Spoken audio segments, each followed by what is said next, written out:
बिस्मिल्लाहिर्रहमानिर्रहीम। अस्सलामुअलैकुम। रब ने बनाया था, इसका नाम है दुआ। दुनिया का पहला वायरस है। कभी बैटरी लाइफ भी ख़त्म नहीं होती, इसके सिग्नल भी कभी ख़त्म नहीं होते। जंगल हो या रात के अंधेरे, कहीं से भी किसी भी वक्त आप इसे इस्तेमाल कर सकते हैं। तो दुआ को ज़रूर इस्तेमाल करें, अपने लिए भी और दूसरों के लिए भी, क्योंकि दूसरों के लिए आप इस्तेमाल करेंगे तो आपको अपने लिए कभी दुआ मांगने की ज़रूरत नहीं पड़ेगी। तो जी, आज हमने मज़ेदार सा रमज़ानुल मुबारक की मुनासबत से मज़ेदार से डिफरेंट तरीके से पकौड़े बनाए, तो जो बहुत ही मज़ेदार लगेंगे आपको, और ये बहुत इजी तरीके से। तो सबसे पहले जी हमने इसके आलू कट किए थे। और हाँ, ये जो हैं आप खुद भी बना सकते हैं, और आपके बिगनर्स, मेरे जो छोटे बहन भाई है, जो बच्चियाँ हैं ना, वो भी बना सकती हैं। पहले मैंने 1 कप दाल ली थी और उसको रात भर भिगो दिया था, और उससे जो पीस के खूब अच्छी तरह से जो है ना फेंट लिया था।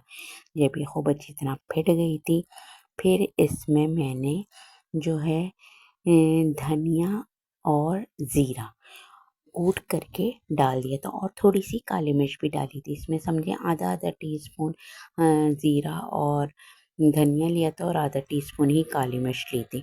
और मैंने 2 हरी मिर्चें ली थी और 2 ही लाल मिर्च ली थी, उसको भी चॉप करके डाल दिया था। और हल्दी डाल दी थी इसमें 1 टीस्पून, और नमक आप अपने जायके के मुताबिक डालें। बहुत बेसिक से मसाले हैं, कोई ज़्यादा झंझट नहीं है। फिर इन सब चीज़ों को इसमें दाल में अच्छी तरह मिला लिया था। अच्छा जी, ये जो आपको रेसिपी मैं बता रही हूँ ना, यकीन करें बहुत ही मज़ेदार सी, डिफरेंट सी, क्योंकि रमज़ान में कुछ डिफरेंट खाने का दिल चाहता है। तो फिर मैंने 2 आलू लिए थे, उसको बॉईल करके ना इस तरह से कट कर लिया था मैंने। ये देखिए, इस तरह से कट कर लिए थे, छोटे-छोटे से पीस बना लिए थे उसके आलू के। और इसको खूब अच्छी तरह जब ये कट हो गए थे मेरे आलू, फिर मैंने आगे का प्रोसीजर शुरू किया था। अच्छा, आप भी मुझे बताइएगा कि आप लोग के यहाँ जो है पकौड़े खाए जाते हैं या नहीं? क्योंकि मैं समझती हूँ रमज़ान में हर किसी के लिए मस्ट होते हैं पकौड़े। पकौड़े खाना सबको ही पसंद होते हैं। आप भी मुझे ज़रूर कमेंट्स में बताइएगा कि आपके यहाँ पसंद हैं या नहीं। अच्छा, फिर मैंने इन आलू में 1 टेबल स्पून लहसुन अदरक डाला था, काली मिर्च और ज़ीरा जो है ना भून के कूट के मैंने डाला था 1 टीस्पून। फिर इसमें मैंने हल्दी डाली थी, लेमन जूस डाला था, 2 लेमन जूस डाले थे, और लाल मिर्च डाली थी 1 टीस्पून, हल्दी डाली थी 1 टीस्पून, और मैंने नमक डाल दिया था इसमें।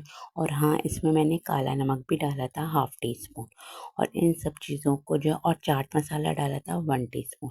इन सब चीज़ों को खूब अच्छी तरह मैंने मिला लिया था, और इन सब चीज़ों को मिला के फिर मैंने इस दाल में जो है ना आलूओं को कोट किया था, और फिर इसके यमी यमी से पकौड़े बनाए थे। देखा कितनी ईज़ी सी रेसिपी है ना, झटपट बनने वाली और झटपट ख़त्म होने वाली। बहुत मज़ेदार सी रेसिपी बनी थी, सबको बहुत पसंद आए थे। ये जो है आलू के जो पकौड़े थे, थोड़े से डिफरेंट तरीके से हैं, क्योंकि जो है डिफरेंट डिफरेंट तरीके से अगर हम कुछ रेसिपीज़ बनाते हैं ना, तो हमारे घर वालों को भी, और जो हमारे जो फ्रेंड्स हैं, फैमिली है, सबको पसंद आते हैं। तो इसमें जो है ना कुछ ट्रिक लगा के ना थोड़ा सा चेंज कर लिया करें अपने खानों को, ताकि लोग खुशी से खा सकें।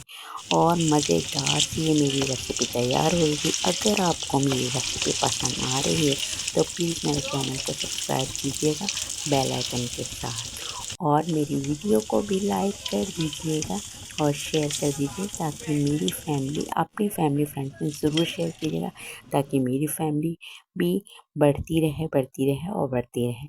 और जी, अगर आपको ये रेसिपी पसंद आई है तो मुझे फ़ीडबैक ज़रूर दिएगा, छोटा-सा, प्यारा-सा, खूबसूरत-सा। और मुझे उम्मीद है कि आपको ये रेसिपी ज़रूर पसंद आएगी, क्योंकि इतनी झटपट तैयार हुई, इतने मज़ेदार सी, माउथ वाटरिंग सी लग रही है ना। अब आप इसे चटनी के साथ, केचप के साथ, मायो के साथ, किसी डिप के साथ, जिसके साथ नौश फरमाना चाहें नौश फरमा सकते हैं। कोई मुज़ाहिका नहीं है इसमें। और आप ये जब बनाएं ना तो मुझे ज़रूर बताइएगा कि आपको कैसी लगी। चलिए जाइए बनाइए, मुझे इजाज़त दीजिए। अल्लाह हाफ़िज़।